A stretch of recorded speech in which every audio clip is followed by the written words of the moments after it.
अवांजी समातुन ताईं radio voice of Sindh London.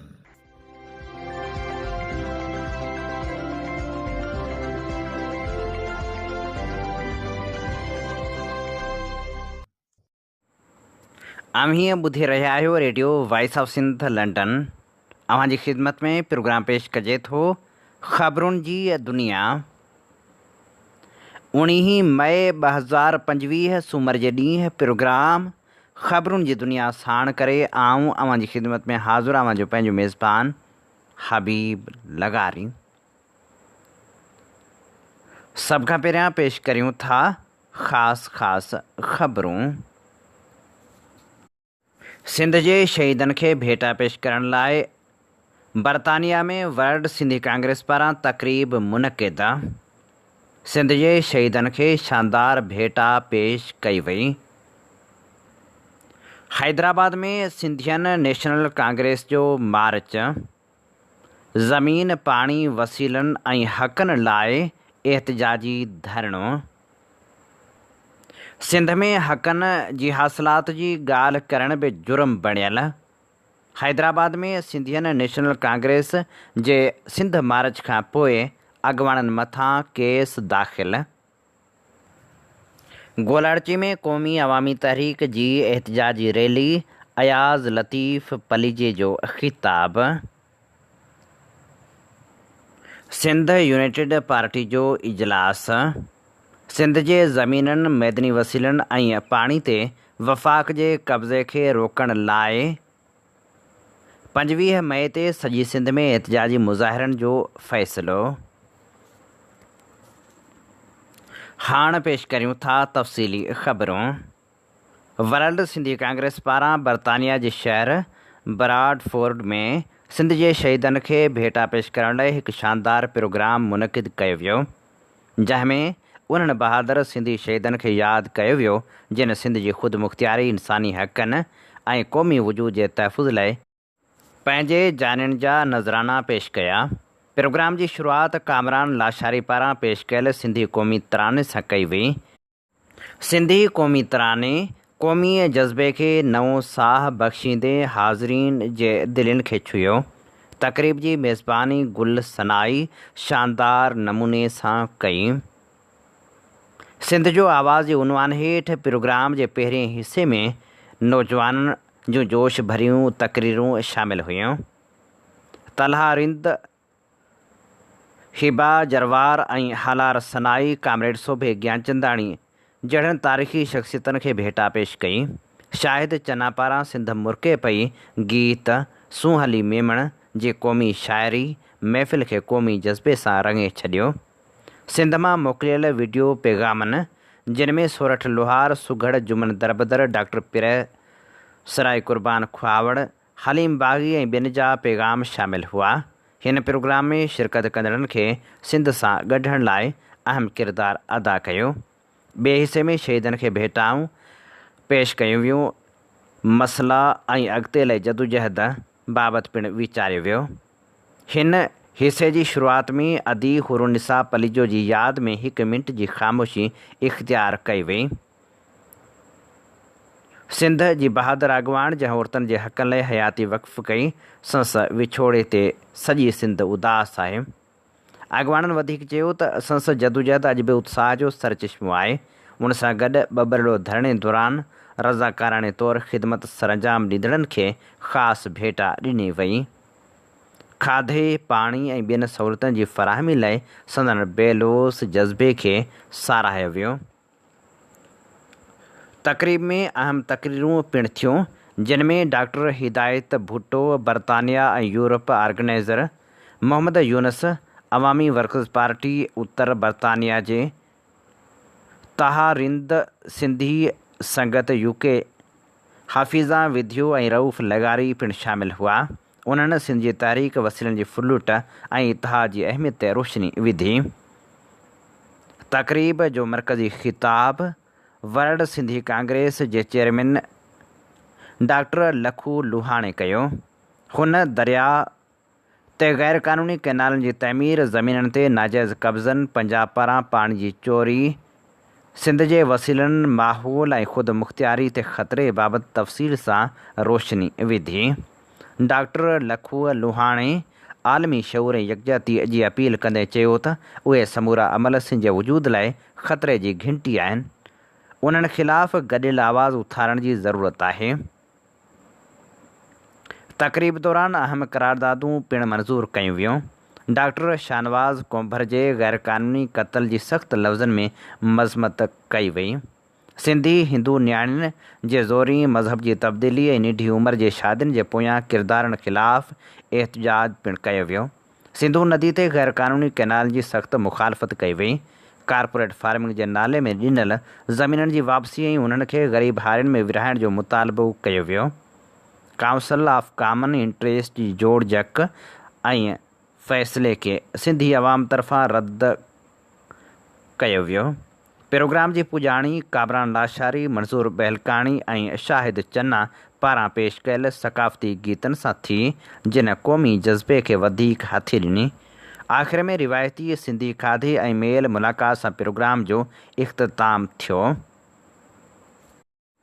सिंधियन national Congress मर्कज़ पारां स्टेट बैंक हैदराबाद खां प्रेस क्लब हैदराबाद ताईं ग्रीन इनिशिएटिव पाकिस्तान जे नाले ते कारपोरेट फार्मिंग जी आड़ में सिंध जी लखें एकड़ ज़मीन ते मल्टीनेशनल कंपनियुनि जे कब्ज़े जे ख़ात्मे, सिंधू दरिया मथां ठहंदड़ ग़ैर क़ानूनी कैनालनि खे रद्द करणु, वफ़ाक़ जी रिथाबंदीअ वसीले सिंध ऐं हिन ख़िते में वधंदड़ माहौलियाती तबाही खे रोकणु ऐं जबरी गुमशुदगियुनि ऐं इंसानी हक़नि जी लताड़ खे रोकणु, सियासी कारकुननि जी आज़ादी लाइ मरकज़ी चीफ ऑर्गेनाइज़र एडवोकेट मोहब आज़ाद, मरकज़ी डिप्टी चीफ ऑर्गेनाइज़र सारंग जोए, मरकज़ी ऑर्गेनाइज़र मुकेश कुमार, मरकज़ी ऑर्गेनाइज़र सोणी जोयो ऐं सिंधियन स्टूडेंट्स फेडरेशन जे मरकज़ी चीफ ऑर्गेनाइज़र गनी अमान चांडे अदील लगारीअ जी अॻुवाणी में सिंध मार्च जे सिरे हेठि ॻाढ़नि झंडनि जी छांव में बैनर ऐं प्ले कार्ड खणी मार्च कयो वियो, जंहिंमें औरतनि, क़ौमी कारकुननि ऐं शागिर्दनि वॾे अंग में शिरकत कई। उन मौक़े ते प्रेस क्लब अॻियां एहतिजाजी धरणो पिणु हंयो वियो, जंहिंखे ख़िताब कंदे मोहब आज़ाद, सारंग जोए, एज़ाज़ लगारी ऐं गनी अमान चांडे चयो त रियासत गुज़िरियल 77 सालनि खां हितां जे तारीख़ी वतननि ऐं तारीख़ी क़ौमनि खे ग़ुलाम बणाए संदन वसीलनि ते कब्ज़ो कंदी आई आहे। उहो कब्ज़ो समण जी कमाई खां वठी थर जे कारे सोन कोयले ताईं, गैस पेट्रोल खां वींदे ग्रेनाइट ताईं, सिंध जे बंदरगाह खां वठी सिंध जी लखें एकड़ ज़मीननि ताईं, सिंध जे ढंढनि ढोरनि जबलनि खां वठी सिंधू दरिया ते धाड़े हणण ताईं कब्ज़ा कंदी रही आहे, जंहिं ख़िलाफ़ सिंध जे क़ौमी तहरीक साईं GMC जे फ़िक्र हेठि जदोजहद कई आहे। उन जे नतीजे में सिंध जे सियासी कारकुननि खे खंभे गुम करण खां वठी कूड़नि केसनि हेठि क़ौमी कारकुननि जे गिरफ़्तारियुनि खां वठी क़ौमी कारकुननि खे शहीद करे तहरीक खे कुचलण ऐं ख़ौफ़ज़दा करण जी कोशिश कई वई आहे। पर हीअ तहरीक वक़्ती तौर ते माठी ज़रूर थी आहे, पर उनखे हीअ रियासत ख़तमु नाहे करे सघी। उहा तहरीक अॼु सिंधियन नेशनल कांग्रेस जी सूरत में हिननि हज़ारे माण्हुनि जी सूरत में सिंध जे तारीख़ी तख़्तगाह रहंदड़ हैदराबाद शहर में, जिते सिंध जी आज़ादी जो आख़िरी सिज लथो हो, उते वचन करणु आई आहे त हितां वतन सिंध जी मुकमल सियासी, जाग्राफ़ियाई, इक़्तिसादी ऐं सक़ाफ़ती आज़ादी जो नओं सिज उभारींदासीं। असां सिंध क़ौम जी हिन हज़ारे माण्हुनि जी मेड़ साम्हूं हिन रियासत ऐं उन जे आकाउनि, फ़ौज ऐं सिविल ब्यूरोक्रेसी खे ॿुधाइणु चाहियूं था त सिंध असांजो तारीख़ी वतन आहे। उन वतन जी लखें एकड़ ज़मीननि ते कारपोरेट फार्मिंग जे नाले ते कब्ज़ो करणु त परे जी ॻाल्हि, पर असां सिंध वतन जी ज़मीन जो हिकु इंच बि कंहिं फ़ौजी इदारे या मल्टीनेशनल कंपनियुनि खे ॾियणु न ॾींदासीं। उन मौक़े ते ख़िताब कंदे गनी अमान, सारंग जोए ऐं मोहब आज़ाद लगारी चयो त ही जंग असां पंहिंजे कुलनि ते खईं हिन नस्ल खां पोइ असां हीअ जंग पंहिंजे ईंदड़ नस्ल खे ट्रांसफर न कंदासीं। असीं हीअ गुलामी जेका असांजी गिची में थोपी वई आहे असीं इहा सुभाणे पंहिंजे ईंदड़ नस्ल खे ॾियूं। यानी असीं नाकारा थियासीं, यानी असीं नाकाम थियासीं। फ़िक्रे जीएम सैद जो कसम खणी पाण जो सिंधियन नेशनल कांग्रेस जे प्लेटफॉर्म तां अॼोके सिंध मार्च जे प्लेटफॉर्म तां हथ मथे खणी इहो वचन कंदासीं त असां हीअ गुलामी ईंदड़ नस्ल लाइ ट्रांसफर न कंदासीं, बल्कि हिन मुल्क खां फ़िक्रे जीएम सैद जे बुनियाद ते चिट्टी ऐं वाज़े आज़ादी वठी ऐं हासिल करे वठंदासीं। बशीर खान चयो न हाणे मां ॿुधाए थो छॾियां समूरनि साथियुनि खे सभई शहीद असांजी अखियुनि जो सुरमो ऐं नूर आहिनि, असांजे मथे जो मोड़ गले जो हार अखियुनि जो नूर आहिनि। तंहिंजे करे बशीर खान चयो त मुंहिंजो हिकिड़ो माण्हू हूंदो लखनि बराबरि हूंदो। अॼु मां हुसैन जी शक्ल में लख थो महसूसु कयां, अॼु मोहब आज़ाद लिगारी जी शक्ल में जेको आहे त लख माण्हू महसूसु थो कयां। अदा फतह सिर्फ़ फ़िक्र जी थींदी, सच जी थींदी। दात वॾी शइ न आहे, सच वॾी शइ आहे। जो सच मचाए सो मच वॾी शइ आहे। जंजीर पाइब आज़ादा ज़ुल्म सदाई आ ज़िंदान में रात नांगण पा रात जोगण पा रख जटाऊं सदा उन्हीं जो ध्यान में। ए आयाद तू जो इश्क आ इंसान सां हू चवन था तू नहीं मान। दोस्तों ही मार्च पुरमन तरीक़े सां अॼु पंहिंजी मंज़िल ते पहुतो पंहिंजे 4 एजेंडाउनि सां, जंहिंमें असांजी पहिरीं एजेंडा हुई त सिंधु दरिया ते कोप कैनाल असांखे मंज़ूर न आहे। असां मुतालबो था करियो आलमी अदालतनि खां ऐं आलमी ज़मीर खां त असांखे 1945 जे अकार्ड मुताबिक़ सिंधु में पाणी ॾिनो वञे। इन सिंधु में कॾहिं एॾो पाणी हूंदो हो तॾहिं लतीफ़ फरमायो दहशत दम दरिया में जित जायूं जानारनि न को संदो सीर जो मप न मलाहन।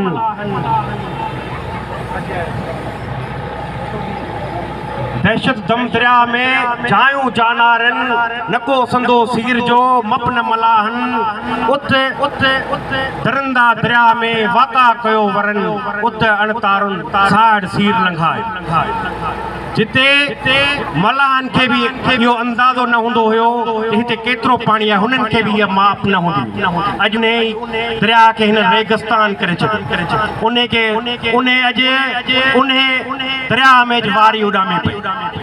इन मौजनि खे वापसि आणण लाइ असां सिंधियन नेशनल कांग्रेस जे प्लेटफॉर्म तां ही सिंध मार्च करे इहो पैगाम ॾियण था चाहियूं। असां जल्द ई लोअर अपेरन असां उनखे था सम्झूं जेको अफेक्टेड आहे। असांजी पूरी सिंध अफेक्टेड आहे सिंधु दरिया में पाणी न हुजण जे करे। पर हक़ीक़ी तरह अफेक्टेड जेकॾहिं सिंध में आहे त उहो ठठो बदीन ऐं सिजावल आहे। असां जल्दी इहो ऐलान कंदासीं त असां बदीन खां ठठे ताईं पैदल मार्च करे हिकु सुजागी आणींदासीं, उन्हनि माण्हुनि सां इज़हार यकजहती कंदासीं ऐं हुननि खे इहो चवंदासीं उथी पियो ऐं पंहिंजे वतन जी मालिकी करियो ऐं पंहिंजे हक़नि लाइ। दोस्तों अॼु असां उन जॻह ते बीठा आहियूं मुंहिंजे पोयां मिठाराम हॉस्टल आहे। तव्हांखे ख़बर आहे त इन जी तारीख़ी अफ़ादियत कहिड़ी आहे। इन खे हिकु अज़ीम शाइर हिन बरे अज़म जे हिकु वॾे शाइर राबिंद्रनाथ टैगोर इन जी इफ़्तिताह कयो। अॼु उन ई प्रेस क्लब जे अॻियां बीठा आहियूं जिथे माई जिंदो सालनि जा साल पंहिंजे पुटनि जी कातिल मेजर ताहिर खे फांसी ॾियारण लाइ सालनि जा साल एहतजाज कया। हुन ॿुधायो जॾहिं वॾियूं बरसातूं पयूं ऐं हुननि पाणिनि जे विचां पंध अची सभु मूं तां खिलंदा हुआ ऐं पंध अची हिते प्रेस क्लब ते वेहंदी हुअसि ऐं रातिनि जा राति हिते रही पई हूंदी हुअसि। अॼु असां उन जॻह ते बीठा आहियूं जिते हुन जे धीअरनि पंहिंजे पाण खे साड़े करे पंहिंजे इंसाफ़ जी खुर कई पर असां इहो ॿुधाइण था चाहियूं असां सिर्फ़ु पंहिंजे पाण खे साड़नि ऐं पंहिंजे पाण खे मारण जो ठीको न आहे खयो हाण ही जेको सॾ में सॾ ॾियण लाइ सिंधु थी बीठी आहे अॼु ही रेफरेंडम आहे ही सिंधियन नेशनल कांग्रेस जो अॼु पहिरियों ही मार्च हुयो जंहिंमें हिननि एतमाद इहो ॾेखारियो असांखे त असां तव्हां सिंधी क़ौम इहो एतमाद ॾियो असां तव्हां सां गॾु आहियूं। सिंध में हक़नि जी हासिलात लाइ जदोजहद जुर्म बणिजी वई आहे। जेके बि क़ौमी कारकुन हक़नि जी हासिलात लाइ या सिंध लाइ एहतजाज कनि था उन्हनि ख़िलाफ़ केस दाख़िल कया वञनि था। काल्ह सिंधियन नेशनल कांग्रेस पारां हैदराबाद में एहतजाजी मार्च कयो वियो। एहतजाजी मार्च करण ते उन्हनि जे ख़िलाफ़ केस दाख़िल कयो वियो आहे। केस में सारंग जोयो, गनी अमान जोयो, सोणी जोयो, इम्तियाज़ मीराणी, मुज़मिल गाहो, दीदार अली चांडियो, मुहब आज़ाद, शबीर लगारी ऐं 250 नामालूम माण्हुनि ख़िलाफ़ केस दाख़िल कयो वियो आहे। जॾहिं त केस में सरकार पारां ॼाणायो वियो आहे त रैली में शरीक माण्हुनि पाकिस्तान आर्मी ऐं उन जे जनरलनि जी हिमायत में लॻल पेनाफ्लेक्स ऐं बैनर लाहे फाड़े छॾिया हुआ। पाकिस्तान ऐं आर्मी ऐं जनरल ख़िलाफ़ नारेबाज़ी कई वई जॾहिं त आर्मी मुर्दाबाद, जनरल मुर्दाबाद जा नारा पिणु हंया विया। केस में इहो बि ॼाणायो वियो आहे त पेनाफ्लेक्स फाड़ण ऐं नारेबाज़ी जे करे अवाम में ख़ौफ़ ऐं हिरास पखिड़िजी वियो। सियासी समाजी अॻवाननि पारां अहिड़े केस खे हुकूमत जी बुखलाहट करार ॾिनो वियो आहे। सिंध यूनाइटेड पार्टी जी सेंट्रल एग्ज़ीक्यूटिव कमेटी जो इजलास पार्टी सदर सैद ज़ैन शाह जी सदारत हेठि थी गुज़रियो, जंहिंमें मुल्क जी सूरतहाल ते ग़ौर वीचार कयो वियो।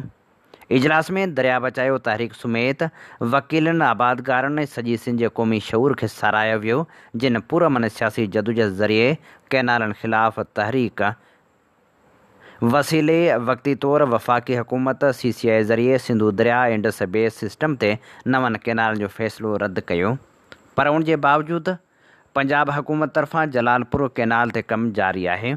इजलास में चयो वियो त सिंध जे पाणी ते धाड़ो हणी सिंध जे हिसे जो पाणी चोरायो पियो वञे, जंहिं सबबि सिंध में पाणी जी शदीद खोट आहे ऐं हिन वक़्त ताईं सिंध में ख़रीफ़ जे फसल जी पोख न थी सघी आहे।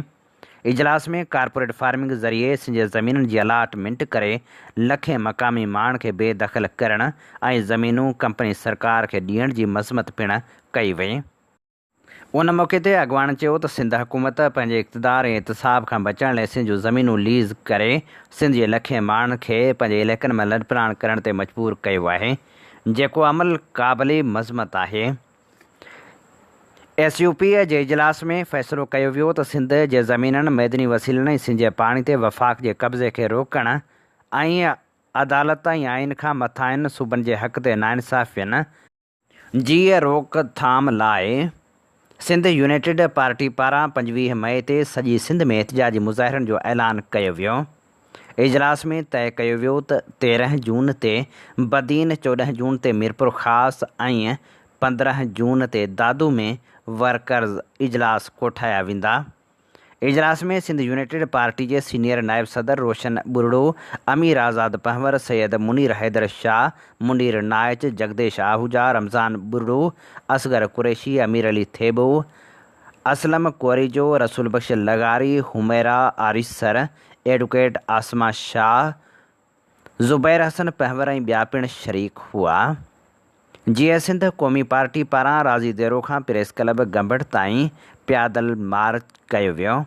कारपोरेट फार्मिंग ऐं सिंध जे ज़मीननि ते कब्ज़नि ऐं सिंधु दरिया मां कैनाल कढण ख़िलाफ़ जीअं सिंध क़ौमी पार्टी पारां राज़ी देरो खां गंबड़ प्रेस क्लब ताईं कयल पैदल मार्च जी अॻुवाणी हालार रतड़, डॉक्टर नज़ीर खोखर, हालार पीरज़ादो, अफ़ज़ल रतड़ ऐं ॿिया करे रहिया हुआ। उन मौक़े ते अॻवान चयो त 1945 वारे सिंध पंजाब पाणी मुआदे ते अमल कयो वञे, SIFC प्रोजेक्ट खे ख़तमु कयो वञे ऐं सिंधु दरिया मथां अरिजंदड़ समूरा केनाल डैम ऐं सिंध दुश्मन मनसूबा रद्द कया वञनि। जीअं सिंध मुहाज़ पारां मरकज़ी अॻवान जावेद उमराणी, ज़िले अॻवान ज़ेब सिंधी, तालके अॻवान हुसैन चांडियो जी अॻवानी में सकरन में एहतजाजी मुज़ाहिरो कयो वियो। उन मौक़े ते मुतालबो कयो वियो त फ़ौरी तौर ते सिंधु दरिया मां केनाल कढण वारो फ़ैसिलो मुकमिल तौर ते ख़तमु कयो वञे। जीअं सिंध मुहाज़ जे चेयरमैन रियाज़ अली चांडियो ज़िले कोरंगी जे उहिदेदारनि ऐं लेबर मुहाज़ जे उहिदेदारनि जो इजलास मुनक़िद कयो, जंहिंमें तनज़ीमी सूरतहाल जी रिपोर्ट पेश कई वई। जीअं सिंध मुहाज़ जे अॻवाननि मथां दाख़िल कूड़नि केसनि जी मज़म्मत कंदे फ़ौरी तौर ते केस ख़तमु करण जो मुतालबो कयो वियो। गोलार्ची में क़ौमी अवामी तहरीक पारां एहतजाजी मुज़ाहिरो कयो वियो। एहतजाजी मुज़ाहिरे जी अॻवानी क़ौमी अवामी तहरीक जो सरबराह अयाज़ लतीफ़ पली जो करे रहियो हो। उन मौक़े ते ख़िताब कंदे अयाज़ लतीफ़ पली जे चयो त हुकुमरान सिंध खे भड़भांग बणाए छॾियो आहे। 16 सालनि खां हुकूमत कंदड़ पीपल्स पार्टी सिंध जे माण्हुनि खे दोखनि खां सवाइ कुझु बि नाहे ॾिनो। इक़्तिदार जे एवज़ सिंध जे वसीलनि जो सौदो कयो वियो आहे। सिंधु दरिया ते केनाल अॾण वारो फ़ैसिलो बि पीपल्स पार्टी जी रज़ामंदी सां थियो। पीपल्स पार्टी अवाम खे बेवकूफ़ बणाइण लाइ मुख़्तलिफ़ ड्रामा कंदी रही आहे, पर अवाम हाणे पीपल्स पार्टी खे सुञाणे चुको आहे। अयाज़ लतीफ़ पली जे वधीक चयो त ही शायदि जेके पंजाब जा पाकिस्तान जा जेके हुकुमरान आहिनि, इन्हनि खे शायदि सिंधी नथा वणनि। सिंधियुनि न ॾिनो न ॾुखोयो, न कंहिंजी ज़मीन ते कब्ज़ो कयूं, न कंहिंजी मिल्कियत ते, पर सिंधी वफ़ाक़ जे हुकुमराननि खे ॾिठे नथा वणनि। सबबु कहिड़ो वञी रिसर्च कयूं, छो नथा वणूं? पंजाब ऐं वफ़ाक़ जा हुकुमरान तव्हां ॾिसो त हिकिड़े दौर में उन्हनि खे उर्दू ॻाल्हाईंदड़ भाउर ॾाढा वणंदा हुआ। अॼु खां 50-60 साल 20 साल अॻु में लियाकत अली ख़ान फलाणा इहे सभु वणंदा, उन्हनि सां दोस्ती हूंदी हुई असांजे पंजाब जे भाउरनि खे। पोइ हाणे खणी कोन था ठहनि। पश्तून भाउरनि सां बि दोस्ती हुई। यादि कयो, पश्तून ऐं पंजाबी भाउर गॾिजी इक़्तिदार में हुआ। गुलाम इसाक़ खान, वहीद ककड़, वली खान, पंजाब दोस्त सभु गॾु हूंदा, गॾिजी हुकूमतूं, गॾिजी इक़्तिदार, वज़ीर आला सभु गॾु आहे। गुज़िरियल दौर हुकूमत में गंडापुर, ॿिया ख़ैबर पख्तूनख्वा सभु गॾु आहे।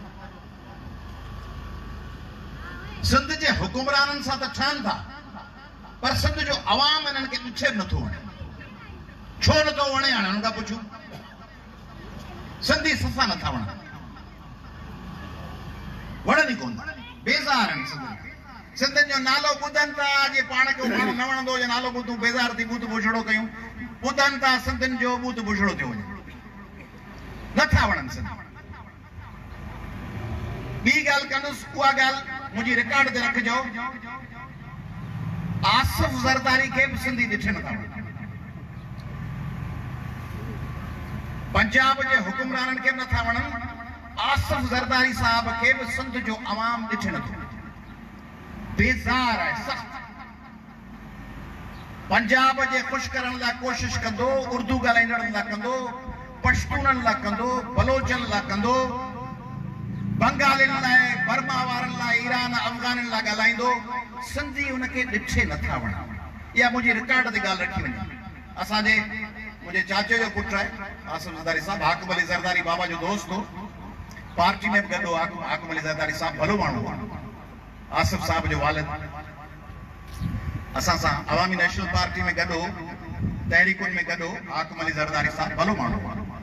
ऐं आसिफ अली ख़ान ज़रदारी साहब जी जेका भेण आहे अदी फरियाल साहिबा, उन्हनि जो जेको सोरो हो सो बि असांजी पार्टी में हो, मीर अली बख्श टालपुर साहब।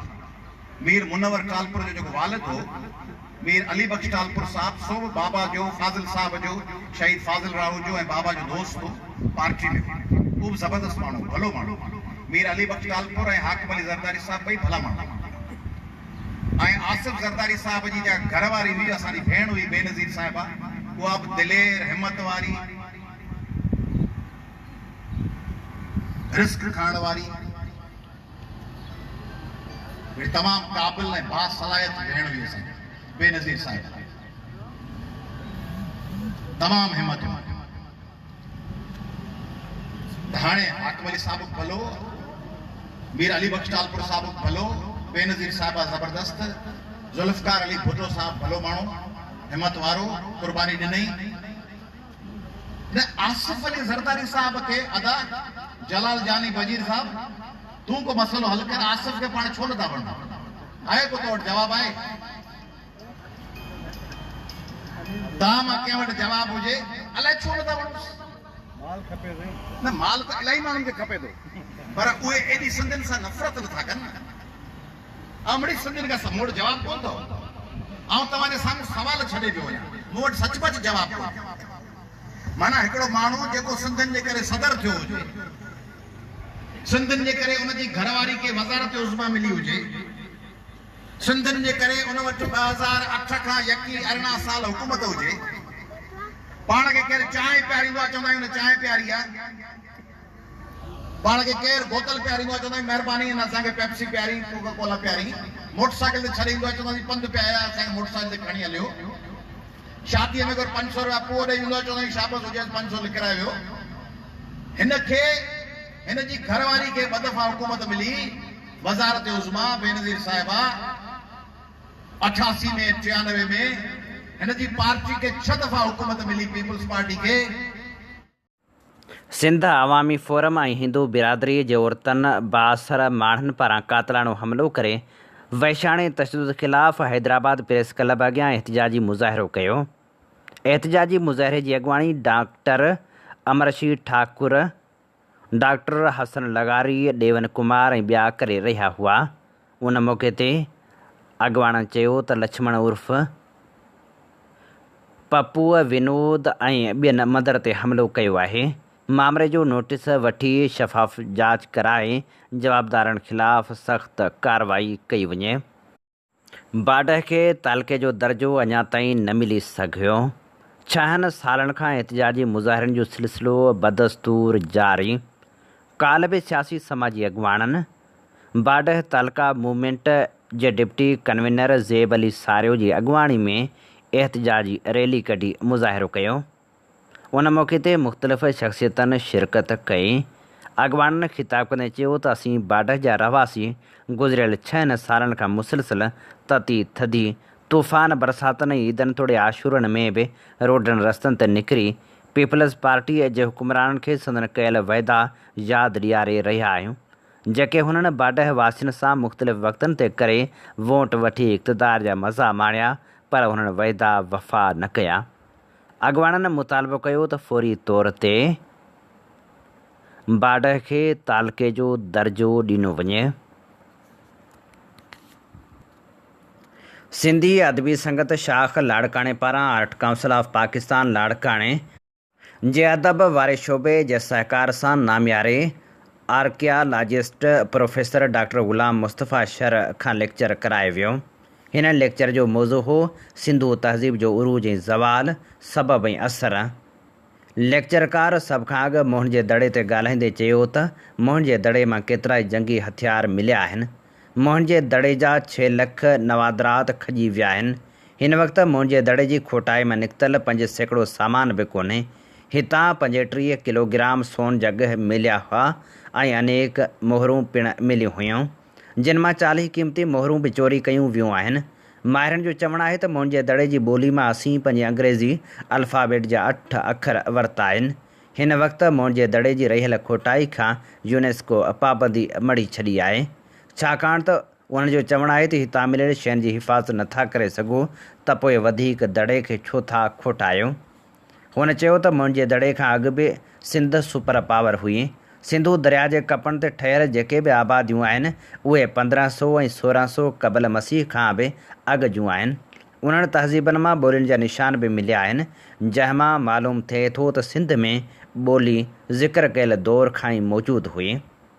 हुन सिंधु दरिया बाबति ॻाल्हाईंदे चयो त सिंधु दरिया जॾहिं हिमालय खां पाणी खणी तेज़ी सां पंजाब जे शहर मिठण कोट वटि पहुचे थो त उते आहिस्ते थियो वञे, छाकाणि त सिंधु दरिया लट खणी अचे थो। सिंधु दरिया हिकु ॾींहं में 10 लख मण लट खणी ईंदड़ आहे। हुन वरी मुंहिंजे दड़े बाबति ॻाल्हाईंदे चयो त मुंहिंजे दड़े मां अहिड़ा घर बि लधा विया आहिनि जेके 6 खां 36 कमरनि ते मुश्तमिल आहिनि।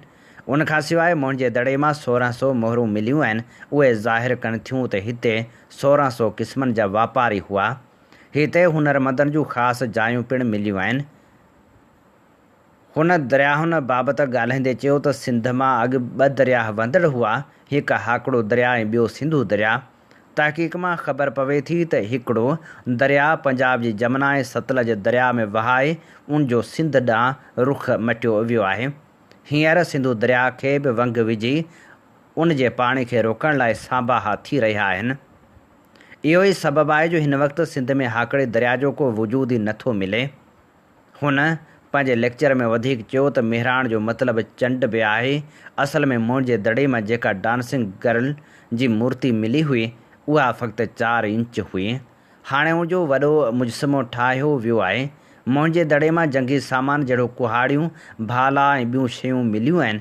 हुन चयो त लाड़काणे जे वेझो जहकर जो दड़ो मुंहिंजे दड़े खां बि 2000 साल अॻु जो आहे। आख़िर में हुन चयो त मुंहिंजे दड़े मां जेका लॾपलाण थी उन्हनि माण्हुनि लाड़काणो शहर आबाद कयो ऐं हड़ापा मां जेका लॾपलाण थी उन्हनि माण्हुनि लाहौर खे आबाद कयो। उन खां अॻु मेज़बान शाख जे सेक्रेटरी ईसा मेमण ॻाल्हाईंदे चयो त हिन वक़्तु सिंध जंगी हालतुनि में आहे। असांखां पंहिंजी ॿोली बि खसी वई आहे। एतिरे क़दुरु जो असांजा चूंडियल असेंबली मेंबर असेंबलियुनि में सिंधी ॻाल्हाइण खां शर्म महसूसु कंदा आहिनि। लेक्चर खां अॻु सिंधु दरिया खे भेटा पेश करण लाइ मुख़्तसर मुशाइरो पिणु मुनक़िद कयो वियो, जंहिंमें उस्ताद गुलदायो, कामिल इमदाद जतोई, उस्ताद राही समी साजिद जुणेजो, ग़ुलाम हुसैन कटपर, अशफाक चांडियो ऐं ओशाक आगाणी पंहिंजी शाइरी वसीले सिंधु खे भेटा पेश कई। शिराज़ अब्बासी पिणु शाह लतीफ़ जी वाई ॻाए प्रोग्राम खे सूंह बख़्शी। प्रोग्राम जी कार्रवाई नौजवान लेखक दानिश तुर्क हलाई। उन खां अॻु मज़हर गाॾही लेक्चरकार खे अजरक जो तोहफ़ो पिणु पेश कयो, जॾहिं त करारदादूं मंज़ूरु कंदे मुतालबो कयो वियो त सिंधु दरिया ते ठहंदड़ कैनाल कंहिं बि सूरत में क़बूल न आहिनि, जिन खे फ़ौरी तौरु ख़तमु कयो वञे। कारपोरेट फार्मिंग जी आड़ में सिंधियूं ज़मीनूं धारियुनि खे ॾियण जे अमल खे निंदियो वियो ऐं घुर कई वई त धारियुनि खे ॾिनल ज़मीनूं वापसि वरितियूं वञनि। कुझु साल अॻु मुंहिंजे दड़े मां 40 मोहरूं चोरायूं वियूं, जेके हिकदमि वापसि करण जो पिणु मुतालबो कयो वियो। सिंधी ॿोली खे सिंध जे ख़ानगी स्कूलनि ऐं दीनी मदरसनि में बि आम करण जो मुतालबो कयो वियो। लेक्चर प्रोग्राम में अमानुल्ला शेख, डॉक्टर बदर धामराहो, खलीक मेमण, मंसूर आज़ाद शेख, महबूब चांडियो, ख़ालिद अंसारी, आगा सोराब मीराणी, रज़ा बुरड़ो, सिराज कलहड़ो, फ़कीर मोहम्मद सिंधी, कुर्बान जतोई ऐं ॿिया शरीक थिया। अवामी तहरीक जे सरबराह अज़ीम मुफ़्कर ॾाहे रसूल बख्श पलीजो जी भेण ऐं सिंधियाणी तहरीक जी अॻूणी मरकज़ी सदर हुरुनिसा पलीजो जी वफ़ात ते ताज़ियत जो सिलसिलो जारी आहे। काल्ह मुख़्तलिफ़ अॻवाननि तॾे ते पहुची ताज़ियत कई। तॾे ते अवामी तहरीक जो सीनियर अॻवान अब्दुल कादिर रांटो, सीनियर नायब सदर नूर अहमद कातियार, साजिद हुसैन मैसर, एडवोकेट राहील भुट्टो, इज़हार दाऊद पोटो, जमील पलीजो, डॉक्टर नईम पलीजो, ग़ुलाम मुस्तफ़ा चांडियो, फाज़ल खोसो, जावेद पलीजो ऐं ॿिया मौजूदु रहिया।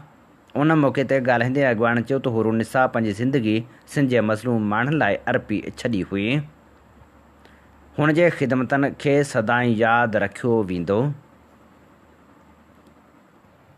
24 ॾींहं अॻु बबरलो धरणे मां वापसी में खंभे गुम कयल शुएब चांग, आमिर चांग, शाबान चांग ऐं ॿियनि क़ौमी कारकुननि जी आज़ादी लाइ जस्क मारिसर ऐं चांग बिरादरी तरफ़ां खोरवाह खां मिरपुर बठोरे ताईं 20 किलोमीटर पैदल मार्च कयो वियो। जसकम आरिसर जे मरकज़ी चेयरमैन असलम खैरपुरी, इस्माइल नोतकाणी, अल्ताफ़ चांग, गफ़ूर चांग ऐं ॿियनि जी अॻुवाणी में खुरवा शहर खां मीरपुर बठोरे शहर ताईं पंध मार्च करे एहतजाजी मुज़ाहिरो करे धरणो हंयो वियो। उन मौक़े ते ख़िताब कंदे जसकम आरिसर जे मरकज़ी चेयरमैन असलम खैरपुरी चयो त बिना जवाज़ क़ौमी कारकुननि आमिर लतीफ़ चांग, शाबान चांग ऐं शुएब चांग खे 26 ॾींहं अॻु हैदराबाद भरिसां खंभे गुम कयो वियो, जिन खे अञा ताईं किथे बि ज़ाहिर नाहे कयो वियो, जेका सरासर नाइंसाफ़ी आहे। हुन चयो त क़ौमपरस्त तनज़ीमनि जे कारकुननि ख़िलाफ़ सिंध धरती लाइ जदोजहद करण जे ॾोह में ऋण ॿारियो वियो आहे। साईं GM सैयद जा पैरोकार सिंध ख़ातिर कंहिं बि क़ुर्बानी ॾियण खां न केॿाईंदा। क़ौमपरस्त तारीख़ सां लाॻापियल क़ौमी कारकुननि खे बिना जवाज़ खंभे गुम करण वारो सिलसिलो बंदि कयो वञे। खंभे गुम कयल क़ौमी कारकुननि खे फ़ौरी तौरु आज़ादु कयो वञे। Asian people movement on debate and development तरफ़ां नेपाल जे शहर खटमंडो में आलमी कॉन्फ्रेंस मुनक़िद कई वई। कॉन्फ्रेंस में सिंधियाणी तहरीक जी मरकज़ी राब्ता सेक्रेटरी एडवोकेट काइनात ॾाहिरी पिणु शिरकत कई। कॉन्फ्रेंस खे ख़िताब कंदे काइनात ॾाहिरी चयो त सिंधु दरिया सिंध जे जियापे जो वाहिद ज़रियो आहे। कैनाल मनसूबे सबबि सिंध जो वजूद ख़तरे हेठि आहे। कैनाल प्रोजेक्ट सिंधियुनि जी नस्ल कशी जी साज़िश आहे। हुन चयो त कारपोरेट फार्मिंग ज़रिए सिंधियुनि खां ज़मीनूं फुरे कंपनियुनि खे ॾिनियूं पियूं वञनि। सिंध जे असलूकनि धरती धड़ियुनि खे ज़मीननि तां बेदख़ल करे इंसानी हक़नि जी भंजकड़ी कई पई वञे। फ़लस्तीनियुनि जीअं सिंधियुनि जे ज़मीननि ते बि कब्ज़ा कया पिया वञनि। आलमी साम्राजी क़ुवतूं सिंधियुनि खे पंहिंजे वतन में बेवतन करे नओं इसराइल क़ाइमु करणु चाहिनि थियूं। मल्टी नेशनल कंपनियूं मक़ामी हुक्मरान तबिके खां सिंध जो ज़मीनूं लीज़ ते वठी ज़मीननि ते कब्ज़ा करे सिंधु दरिया ते धाड़ा हणी सिंधियुनि जी नस्ल कशी करे रहियूं आहिनि। जसकम जे अॻुवाणनि सिविल अस्पताल नौशहर फिरोज़ में ज़िले चीफ ऑर्गेनाइज़र फैसल मस्तोई, अज़ीज़ भंगवार, रहमान राजपर, सूफ़ी ख़ालिद चना ऐं ॿियनि क़ौमी कारकुननि मथां कूड़ा केस दाख़िल करणु, दवाउनि जी खोट, डॉक्टरनि जी गैर हाज़िरी ऐं MS जे मुबैना करप्शन ख़िलाफ़ एहतजाजी मुज़ाहिरो कयो वियो। एहतजाज दौरान अॻुवाणनि MS डॉक्टर मुबीन खे उहिदे तां हटाइण जो मुतालबो कयो। एहतजाज कंदड़नि जो चवणु हो त इस्पताल में मरीज़नि खे मुदे ख़ारिज दवाऊं ॾिनियूं वञनि थियूं। डॉक्टरनि जी खोट आहे। हुननि मुतालबो कयो त मरीज़नि खे दवाऊं ॾेई डॉक्टरनि जी मौजूदगी खे यकीनी बणायो वञे। धाबेजी में अणाएलानियल लोड शेडिंग ख़िलाफ़ शहरी रस्तनि ते निकिरी आया। कारोबारी मर्कज़ बंदि करे नेशनल हाईवे ते धरणो हंयो वियो। उन मौक़े ते अॻुवाणनि कारी फ़याज़, इफ़्तिख़ार, सईद रहमान ऐं ॿियनि चयो त के इलेक्ट्रिक घारो इंतिज़ामिया UC बंबोर ऐं UC धाबेजी में 18 खां 20 कलाक जी अणएलानियल लोड शेडिंग मड़ी छॾी आहे, जंहिंजे करे कारोबार खे नुक़सानु पहुची रहियो आहे। हुननि मुतालबो कयो त फ़ौरी तौर ते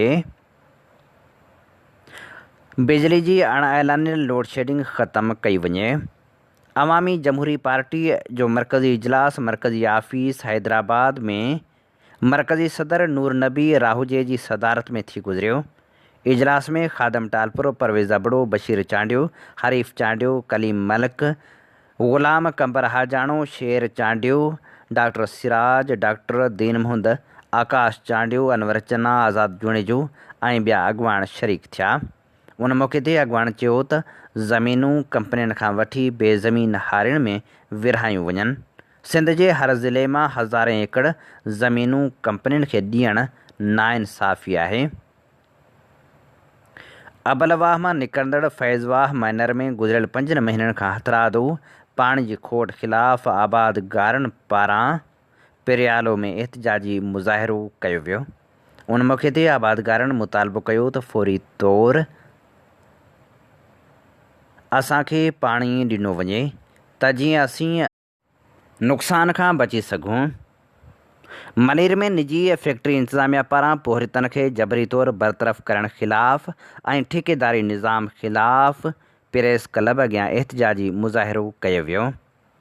एहतजाजी मुज़ाहिरे खे ख़िताब कंदे अली मुराद खोसो, अली जतोई, रियाज़ खोसो, मेहताब खोसो, शाबान लाशारी ऐं ॿियनि चयो त निजी कंपनियुनि जी इंतिज़ामिया पारां ठेकेदारी निज़ाम क़ाइमु करे मज़दूर दुश्मनी कई वई आहे। ठेकेदार पारां 25,000 रुपया माहिवार पघार मुक़ररु कई वई आहे, जॾहिं त हुकूमत तरफ़ां घटि में घटि पघार 37,000 रुपया मुक़ररु थियल आहे। महांगाई जे दौर में वॾी मुश्किल सां गुज़र सफ़र थिए थो। पघार वधाइण बदिरां घटाइण पोरितनि जो मुआशी क़तल आहे। हीअ असीं अव्हांजी ख़िदमत में पेश करे रहिया हुआसीं ख़बरूं। इन ते ई प्रोग्राम ख़बरुनि जी दुनिया जो वक़्तु पुॼाणी ते पहुचे थो। पंहिंजे मेज़बान हबीब लगारी खे ॾींदा इजाज़त। जेॾहिं पेर तेॾहिं ख़ैर। अवां जी समातुनि ताईं radio voice of Sindh London.